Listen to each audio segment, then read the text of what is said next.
Saudações, meus pequenos gafanhotos! Estamos aqui mais uma sexta-feira com toda animação, com toda vibração, para darmos mais um passo, só mais um passo rumo à realização do teu sonho. Ó, eu já estou conseguindo imaginar você ali raspando o seu cabelo, cortando. Ó, já pensou? Tirando um pedacinho da sobrancelha, dizendo assim: mamãe, papai, passei na federal. Olha, já é lindo demais, cara. E olha, eu quero saber como você tá. Você tá conseguindo estudar direitinho? Tá conseguindo arrumar um tempo, um horário para manter o ritmo? Olha, lembre-se, a tua persistência, a tua determinação é o que vai determinar aquilo que você vai construir na tua vida.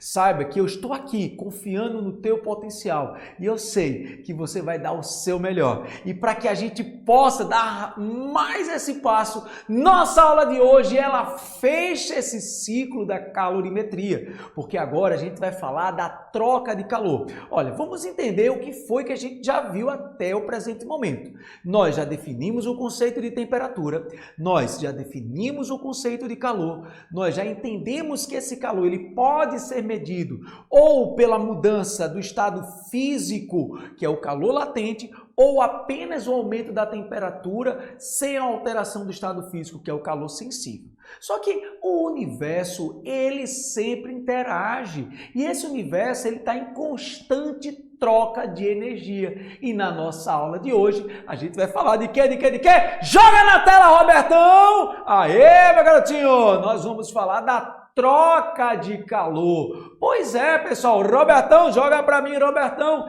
Galerinha, lembrem-se, a natureza, ela sempre vai estar com esse ciclo perpétuo, no qual a energia ela vai estar sendo transferida de um meio para o outro. Na natureza, nada se perde, nada se cria, tudo está em uma constante harmonia de transferência. Faz sentido isso para você? Então, o calor que é perdido de um objeto, ele vai ser recebido por outro. Então, aquele que perdeu terá sua temperatura reduzida e é natural que aquele que passou a ganhar essa energia vai ter uma elevação em sua temperatura. E isso é a troca de calor. O que vai acontecer é que se vários corpos estiverem interagindo em um meio, lembre-se da lei zero da termodinâmica, que é o equilíbrio térmico. O que vai acontecer é que no momento que vários corpos interagem em um sistema, eles irão tender a manter a mesma temperatura. E para isso ocorrer, aquele que está vibrando mais vai transferir sua energia para aquele que está vibrando menos. E isso é o processo do calor. O que você tem que entender é que aquela quantidade de calor, sabe aquele calor que você aprendeu? Olha, e se você está aqui caindo de paraquedas, tá? E você não assistiu a aula anterior, pause agora essa aula, vá lá, assista as aulas anteriores, a aula de número 7 e número 8 e depois volte a assistir essa aula. Ô, Mequetrefe, tu não vai fugir não, que eu sei onde é que tu tá, viu, Mequetrefe? Vem comigo, Robertão, joga na tela, Robertão. Então, se vários corpos, como eu acabei de falar, estiverem no interior de um recipiente isolado termicamente, Paulinho, por que precisa estar isolado? Robertão, joga pra mim, Robertão, porque eu sei que tem um Mequetrefe que já tá. Ô, Mequetrefe, alivia teu coração, Mequetrefe. Seja um elemento com a paz de espírito. Equilibre essa sua paz interior, Mequetrefe.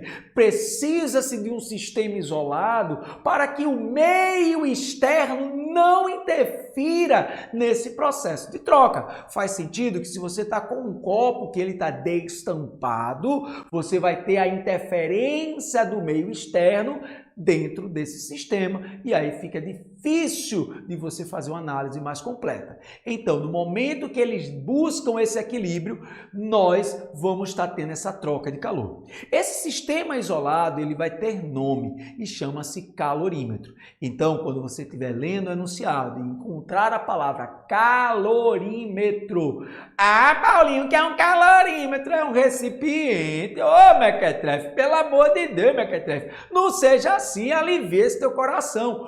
Calorímetro é o recipiente. Sabe aquela garrafinha térmica que você usa quando você vai para a academia? Ou aquele copo, eu não vou falar o nome do copo não, porque até agora eu não ganhei nenhum dele. Aquele copo que dizem que consegue deixar o gelo sem derreter por mais de várias horas. Se alguém quiser me dar um desse, eu vou aceitar. Mas o que acontece é que nesse momento, essa troca de calor, ela está mantida-se dentro do sistema. Esse recipiente, ele é chamado de calorímetro. Quando ele for chamado de calorímetro ideal, significa que ele não vai interagir na troca de energia com o sistema. Caso contrário, se ele não for ideal, nós iremos utilizá-lo também na troca de calor. Você que está me ouvindo, você que está em casa, deixa eu te fazer uma pergunta. Vai lá na tua geladeira, vai lá no freezer agora, vai lá, dá um pause nesse vídeo, vai lá no freezer da tua casa. Vê se tem aquelas canecas, aqueles copos que geralmente as pessoas utilizam para tomar chopp. Seu papai, sua mamãe, eles guardam uma caneca dessa no freezer? Vai lá ver se tem. Aí talvez, se você achar, a pergunta é: por que eu preciso botar essa caneca no freezer? Qual é a finalidade disso? A finalidade é simples. Se a caneca ela está gelada, na hora que você colocar o líquido dentro dela, vai existir uma troca de calor, mas a temperatura desse equilíbrio se torna mais baixa do que se você pegasse um copo quente lá da prateleira e colocasse o líquido. Faz sentido para você? Então lembre-se, o recipiente onde existirá a troca de calor é chamado de calorímetro. Robertão, joga na tela para a galera ver como é um calorímetro. Então, o calorímetro aí é tipo uma lata, velho. Não tem muito o que fazer não, tá bom? Então, nessa troca de calor, a gente pode ter a troca de calor sem mudança de fase, tá? Isso é importante vocês estarem atentos. Lembre que a mudança de fase significa o estado da matéria. Então, quando um objeto, por exemplo, vou te dar uma situação aqui, tá? Você, quando alguém vai chegar na sua casa e que pede um copo d'água, que tipo de água você oferece? Você talvez diga assim, você quer uma água natural, uma água gelada, ou quem sabe você possa fazer como eu faço. Você é igual a mim que diz assim, você quer água misturada.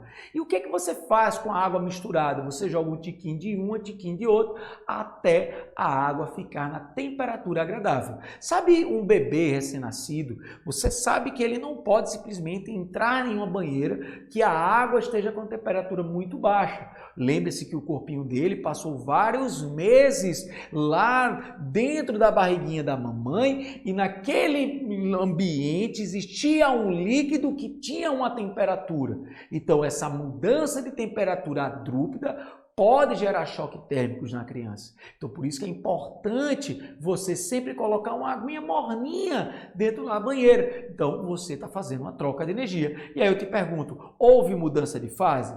Aí, Mequetrefe, tá vendo que eu te conheço, Mequetrefe? Aí tu já tá pensando assim, mas eu esquentei a água virou vapor. Benção, a gente tá pensando naquela ideia que você aqueceu só um pouquinho, tá bom? Então, nessa troca de calor, o princípio da igualdade da troca de calor, ele está baseado em quê? The number one, ele está baseado na ideia de que os corpos de diferente temperatura serão colocados dentro do calorímetro e eles vão atingir o equilíbrio térmico. Esse equilíbrio térmico vai determinar sempre dois caminhos. Sempre vai ter alguém que vai perder calor, sempre vai ter alguém que vai receber aquele calor.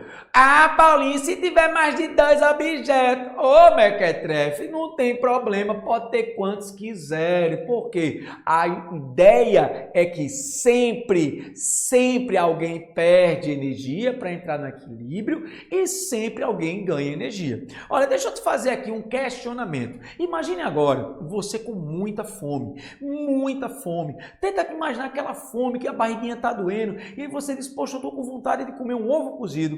E aí você foi lá, cozinhou o ovo e aquele ovo ele está naquela panela que a água está borbulhando, ela está no processo de ebulição, aquele processo que existe uma passagem do estado líquido para o estado vapor por meio de um aquecimento, isso é ebulição. Que temperatura é essa? É o ponto de ebulição chamado de 100 graus Celsius, no caso aqui no Brasil e nos países de língua inglesa, 212 graus Fahrenheit. Então, você que está aí na sua casa, você botaria a mão naquela água, você ia lá e botar a mão, tu não, Mequetrefe, fala sério, Mequetrefe, tu não ia botar a mão naquela água quente, eu tenho certeza. Você iria querer criar estratégias para esfriar aquele ovo cozido que você acabou de fazer. E você poderia pegar a torneira da sua casa, quem sabe, ligar e deixar a água bater no ovinho e fazer com que ele esfrie. É ou não é? Mas também você poderia pensar, não, eu vou pegar um copo de água gelada e vou colocar o ovo dentro desse copo com água gelada. Isso também é um bom caminho. Então vamos pensar nessa segunda hipótese, que você pegou um copo de água gelada e colocou o ovo de codorna, o ovo cozido dentro dele. O que é que vai acontecer? O ovo, ele vai permanecer com a mesma temperatura? Fala sério, ele vai o quê? Diminuir. E a água, ela continua geladinha? Faz sentido que ela agora fica morninha? Por quê? Porque ela ganhou energia. Então, o calor recebido e o calor perdido sempre vai ser baseado na ideia de que alguém perde e outro ganha, independente de quem são, tá certo? E esses calores, eles vão ter que a sua soma dar igual a zero. Dessa maneira, a soma dos calores recebidos são iguais à soma dos calores perdidos. E aí você pode estar sentindo falta de um sinal negativo aí, mas esse sinal negativo é exatamente pelo fato de que quando você perde calor, você tem um somatório negativo, tá certo? Belezinha? Então, nessa troca de calor, o calor recebido, ele é um calor positivo e o calor perdido é um calor negativo. Lembrando que como não vai existir mudança de fase, todos os calores, ô Mequetrefe, presta atenção, meus bruguelinhos que estão aí me assistindo, meus pequenos gafanhotos, todo o cálculo de calor vai ser pela única equação do Ki macete. Entendeu bem? Faz sentido para você? Porque o Ki macete é aquele calor que não vai ter mudança do estado físico, que é só a variação da temperatura, tá bom? Então não importa quantas substâncias são, sempre você vai usar o Ki macete. Só toma cuidado porque o calor específico de substâncias mudam. Então o único cuidado é na hora que você for atribuir os valores para que não ponha um valor diferente, tá bom? Então, ó, se vários copos estão no interior de um recipiente isolado termicamente, todos vão trocar de energia, o maior cedendo para o menor, como a gente já viu, e a soma de todas essas energias vai dar igual a zero, tá certo? Então vamos para uma situação problema para que você entenda bem o que a gente está falando. Dentro de um calorímetro que contém uma quantidade de água e ambos os calorímetros mais a água estão em equilíbrio térmico a 10 graus. Foi colocado um objeto de ferro a 80 graus Celsius e outro objeto de alumínio a 0 graus. Então observe que nós temos aí os seguintes elementos, o calorímetro com a água, nós temos o objeto de ferro e nós temos o objeto de alumínio, belezinha? Então, na hora que você colocou tudo dentro do recipiente, você teve a água que trocou energia, o alumínio que trocou energia, o ferro que trocou energia e como ele não disse que o calorímetro é ideal, ele também vai no pacote, vai tudo no pacote, a soma de todas essas energias tem que dar igual a zero. Como não houve mudança de fase, ó, veja que foram aplicadas, depois vai com calma e pausa essa imagem, dá um print nela e marca no teu Instagram, eu assisti a aula de Paulinho Vieira e bota lá e me marca, @Paulo Vieira Hipnose com H, tá? Eu sou hipnoterapeuta, por isso que é Paulo Vieira Hipnose, tá? Veja que em cada calorzinho, ó, nós temos o Ki macete da água, quando eu fui pro alumínio, eu botei a massa do alumínio, calor específico do alumínio, variação de temperatura do alumínio. Veja que quando foi o ferro também, e o do calorímetro também. A diferença é que nesse calorímetro, ele não trabalha com a ideia de massa. Ninguém vai chegar e vai se preocupar com a massa de um copo. A gente transforma a massa e o calor específico do calorímetro pela capacidade térmica. Por isso que quando ele fala de um calorímetro, ele geralmente diz um calorímetro de capacidade térmica tal. E aí você usa a fórmula do cacetão. Ah, moleque! Muito bem. Veja aí, ó, que você tem a massa e o calor específico sendo substituído, belezinha? Muito bem, pessoal. Então, nós temos aí, ó, a aplicação de cada um desses termos, ó. A água está a 10 graus, então ela recebe calor, temperatura, variação de temperatura positiva. Já o alumínio, ele está a 0, também vai receber. E isso é um conhecimento natural. Faz sentido para você? Você entende que vai ter aquele que está com a temperatura menor, que vai se elevar. E veja que o ferro, ele, por sua vez, ele perderá calor. Vamos para um exercício, Mequetrefe? Vamos que embora! Um calorímetro ideal, ó, existe 200 gramas de água com um calor específico igual a 1, colocando um pedaço de ferro de massa 100 gramas a temperatura de 140 graus Celsius. Sabe-se que a água e o calorímetro inicialmente estavam em equilíbrio térmico com a temperatura de 20, e essa temperatura do sistema atinge um equilíbrio térmico que vale 40 graus Celsius. Qual o calor específico do metal? Pois bem, veja que a gente tem um elemento que está a 140, que é o ferro, a água que está a 20. Quando eles se tocarem, eles entram em equilíbrio com 40. Então veja que o ferro, para sair de 140 a 40, ele perdeu calor, já a água ela ganhou, visto que ela saiu de 20 para 40. E aí ele quer saber essa quantidade de calor, o que é que a gente vai fazer? Nós vamos somar o calor da água mais o do ferro. Veja que a variação da temperatura, ela utiliza a temperatura de equilíbrio menos a temperatura inicial. Então a água, ela tem esse 40 menos 20, porque o equilíbrio está em 40 e ela estava inicialmente em 20. Já o ferro, notem que está diferente, né? Porque ele está 40 menos 140. Por qual motivo? Porque é o equilíbrio menos a temperatura inicial, que estava a 140. Aplicando a distributividade matemática, nós vamos achar o calor específico do metal como 0,4. Belezinha? Muito bem, vamos para a próxima informação, que é uma questão parecida, ó, que o calorímetro agora ele é ideal, tem 200 gramas de água e foi colocado um pedaço de ferro de 10 gramas a 100 graus. Sabe-se que a água e o calorímetro inicialmente estavam em equilíbrio térmico com a temperatura de 20 e que essa temperatura estará em atingir o equilíbrio térmico. A mesma coisa, percebeu? Você tem agora a diferença que ele quer essa temperatura de equilíbrio. Então essa temperatura ela fica como uma variável. Belezinha?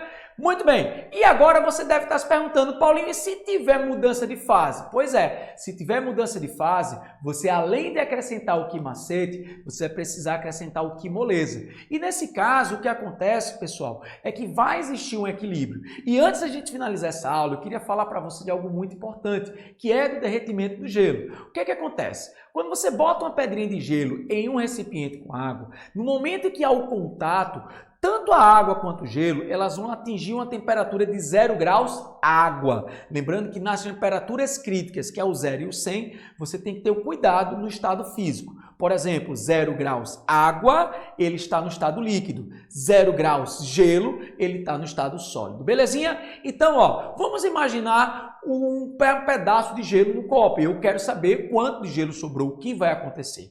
Questões como essa você vai resolver em 3 passos criados por esse que vos fala. Preste atenção que isso aqui é exclusivo para você. O primeiro passo é você calcular a quantidade de calor que vai fazer o gelo derreter, fazer o gelo virar 0 graus água. Nesse caso, o que é que você vai fazer? Se ele tiver com a temperatura inicial abaixo de 0 graus, você usa o calor sensível mais o calor latente. Soma esses dois calores, que é o calor sensível do gelo mais o calor latente de fusão.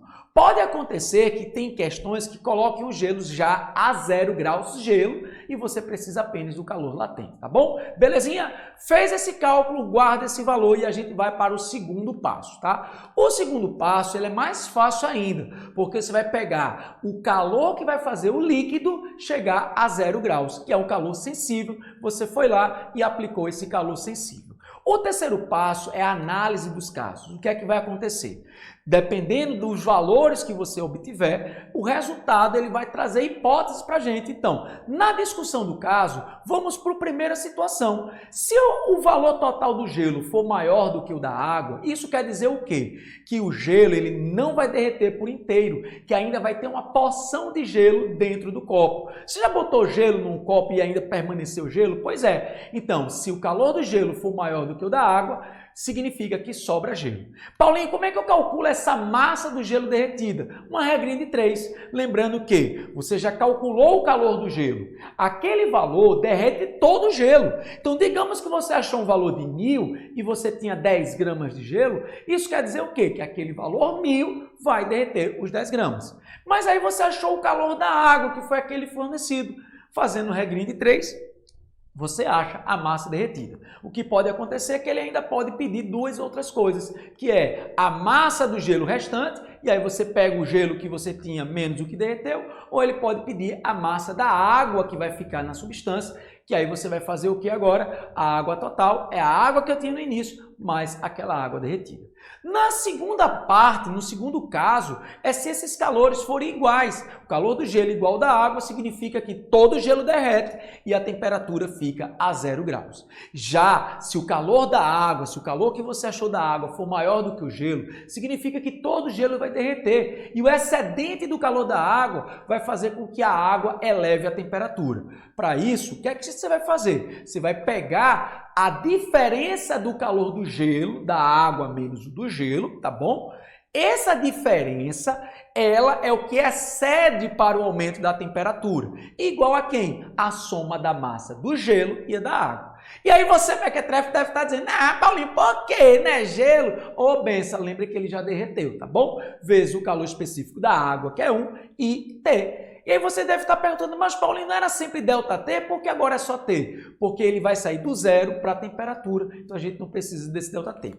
Vamos fazer um exercício para você ver? O calorímetro de capacidade térmica desprezível foi misturado uma certa quantidade de água a 50 graus Celsius e 500 gramas de gelo a menos 10. Após o equilíbrio térmico, todo o gelo derreteu e o sistema ficou a 0 graus água. Preste atenção nisso. Determine a massa da água em gramas encontrada no calorímetro no início da mistura. Então, ó, vamos lá. No início ele tinha a água que estava a 50 graus e o gelo a menos 10. Vamos fazer o nosso passo a passo? Primeiro passo, ó, a gente vai aqui, ó, calcular a quantidade de calor do gelo. Como ele estava a menos 10, ele teve o calor sensível, ó, a variação de temperatura de menos 10 até 0, multiplicado pela massa e o calor específico, que é 0,5, mais o calor latente, que era a massa, 500 vezes o calor latente, que é 80. Se ligou?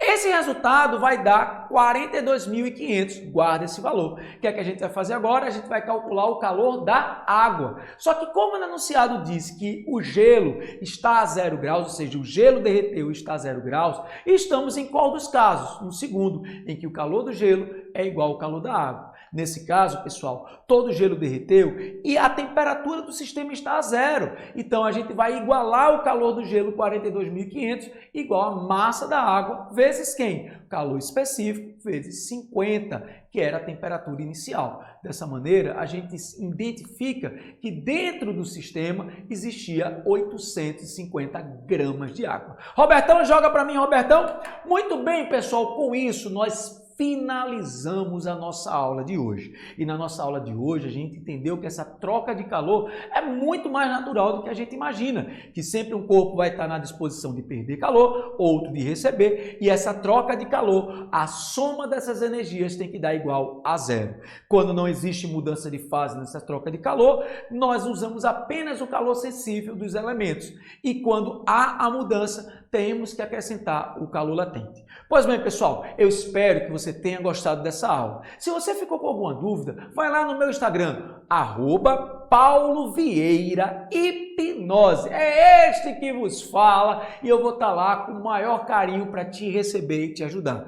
Quero desejar aqui um grande abraço, uma semana de muita paz maravilhosa e que você mantenha o foco, mantenha a sua determinação, mantenha a sua fé. E no final do ano você vai ver que, apesar de não ter sido fácil, mas terá sido gratificante. Um grande abraço e até mais.